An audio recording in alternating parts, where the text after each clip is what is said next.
Anak sekalian, perlu kita Ustadz sampaikan hadis, mungkin ini ada kaitannya, dengan memang masjid itu adalah tempat terbaik, ketika dalam beribadah. Misalnya kalau laki-laki beribadah wajib di masjid misalnya, kemudian etikaf di masjid misalnya, kemudian kita ingatkan kembali karena kondisinya tidak memungkinkan. Ketika kita memaksa, ya malah jadinya mungkin kita akan didatangi oleh satpam ataupun satgas atau polisi, bahkan babinsa, karena tetap menggelar ibadah di masjid misalnya, malah mudaratnya lebih banyak. Maka kita mengingat hadis yang saya bacakan artinya saja. Allah mengatakan, Rasulullah mengatakan, jika ada hamba yang beriman, jadi jika ada hamba yang beriman, dia sakit, ini para ulama juga mengatakan tidak hanya sakit, dalam kondisi dia mendapat musibah, tidak seperti biasanya. Allah memberikan wahyu kepada malaikat. Allah memerintahkan pada malaikat, wahai malaikat, tulislah untuk hambaku pahala sebagaimana pahala atas amal yang ia kerjakan ketika sehat. Kemudian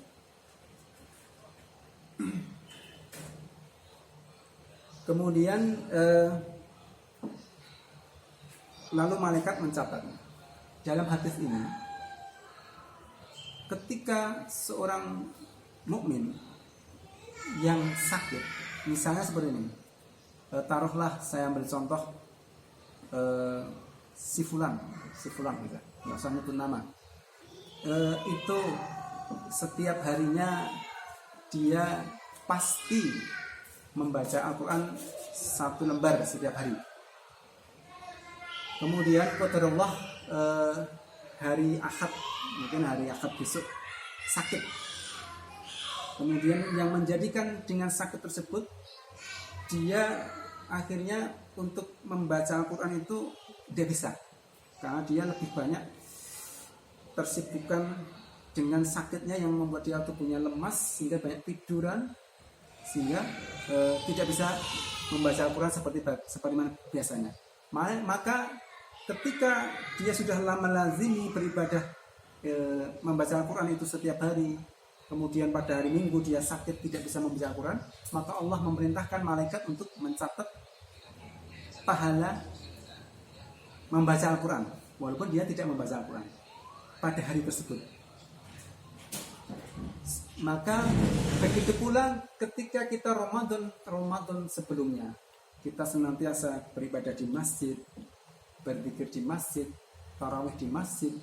Kemudian sekarang kondisinya itu tidak memungkinkan, karena memang tidak memungkinkan, dan itu adalah syar'i. Maka sesungguhnya ketika kita ikhlas karena Allah Subhanahu wa taala, maka Allah Subhanahu wa taala mencatat, walaupun kita sholat di rumah, maka kita mendapat pahala sebagaimana kita pahala sholat di masjid, sebagaimana Ramadan kita sebelumnya senantiasa di masjid.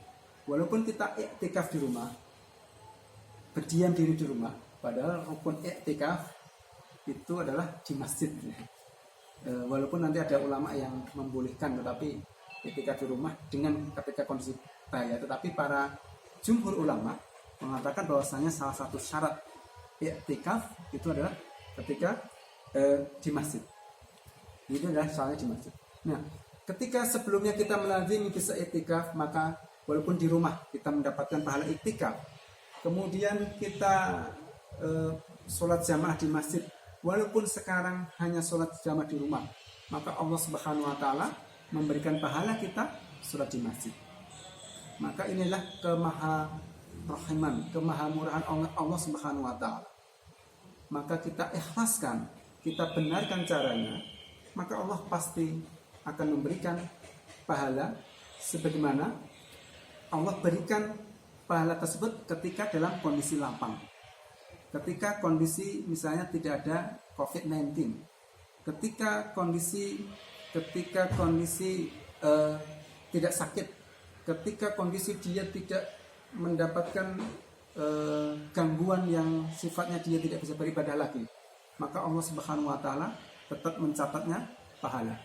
Sebagaimana tadi yang saya sampaikan, orang yang rajin sholat tahajud atau tarawih di masjid, maka walaupun dia tarawih di rumah, maka dia mendapatkan pahala sebagaimana dia tarawih di masjid, karena dulunya pas Ramadan itu senantiasa di masjid, di rumah Allah Subhanahu wa taala itu masjid. Oleh sebab itu, sekali lagi, kita harus yakin bahwa Allah pasti Maha Adil. Jadi tidak mungkin ketika di suatu pandemi seperti ini itu tidak bisa beramal ibadah sebagaimana ibadah di luar ketika kondisi normal. Oleh sebab itu, jadi letaknya sebenarnya bukan pada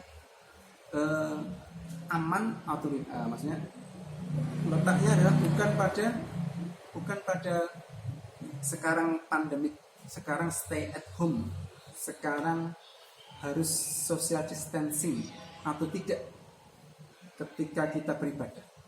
Selama kita beribadah kepada Allah Subhanahu wa taala, sudah ada ilmunya, sudah memang kita di rumah itu sesuai dengan ilmunya. Kita mengamalkan hadis Rasulullah untuk memang ketika ada wabah untuk menghindar. Kemudian kita sudah ikhlas karena Allah dalam beribadah, maka sesungguhnya yang kita harapkan adalah pahala dari Allah Subhanahu wa taala sebagaimana Allah memberikan pahala ketika di luar pandemi. Nah, oleh sebab itu momen Ramadan jangan sampai kita itu kendorkan, kita tidak bersemangat dalam melakukan amal-amal utama. Yang jelas amal utama mungkin sudah disampaikan, mungkin sudah kita amalkan. Yang jelas puasa itu kan amal utama karena disebut sebagai bulan puasa, maka bulan itu puasa. Maka di tengah pandemi ini puasa kita jangan sampai kendor dalam arti semangatnya itu jadi berasa kurang bersemangat. Karena puasa, entah itu masa pandemik, entah itu masa tenang, entah itu masa perang, masa damai, maka puasa itu adalah menggugurkan salah satu keutamanya, menggugurkan dosa-dosa kita setahun sebelumnya. Man shoma ramadhana imanan wa ihtisaban ghufira lahu ma taqaddama min dhanbi. Maka masa puasa kita biar menjadi puasa yang ghufira, yang menjadi lantaran kita diampuni dosa-dosa kita yang lalu, maka kita harus benar-benar menjaga iman kita, keimanan kita kepada Allah Subhanahu wa taala, wa ihtisaban. Jadi kita harus mengharapkan pahala dari Allah Subhanahu wa taala. Mengharapkan berarti ikhlas kita dijaga, kemudian kita melakukan hal-hal yang dituntut di dalam puasa. Kita menghindari kemaksiatan, kita menghindari yang membatalkan, menghindari perbuatan yang mengurangi pahala puasa, maka itu berarti puasa kita tetap bisa menggugurkan dosa-dosa kita. Jadi tidak ada alasan untuk tidak semangat di dalam berpuasa. Nah, ada yang hadis lain yang mengatakan sesungguhnya ketika puasa itu biasanya kan kalau misalnya Allah Subhanahu wa taala memberikan motivasi suatu amal biasanya dengan ada iming-imingnya. Jadi kalau puasa itu kan Allah yang menilai pahala, Allah sendiri yang menilai pahalanya. Maka seorang ulama bernama Imam Ibnu Rajab Al-Hambali, beliau mengatakan bahwasanya pahala puasa itu ketika Allah Subhanahu wa taala itu memberikan, Allah sendiri yang memberikan. Puasa itu untuk Allah dan Allah yang akan mengganjarnya. Maka Beliau mengatakan sesungguhnya pahala puasa yang berkualitas itulah tidak terbatas.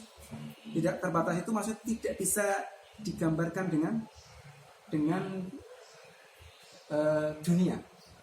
Coba dibayangkan. Jadi kalau menggambarkannya gini, menggambarkan ibadah itu pahalanya seperti apa, maka paling mudah itu adalah mengukur ibadah itu dari amal soleh, ibadah 2 rakaat qabla subuh ataupun 2 rakaat sebelum subuh. Rasulullah mengabarkan kepada kita orang yang beribadah atau sholat sunnah qabla subuh itu dengan pahala seperti apa. Beliau mengatakan rakaat al-fajri khairum minad dunya wa ma fiha. 2 rakaat sebelum fajar atau sholat fajar berarti 2 rakaat qabla subuh, maka itu lebih baik daripada dunia dan seisinya.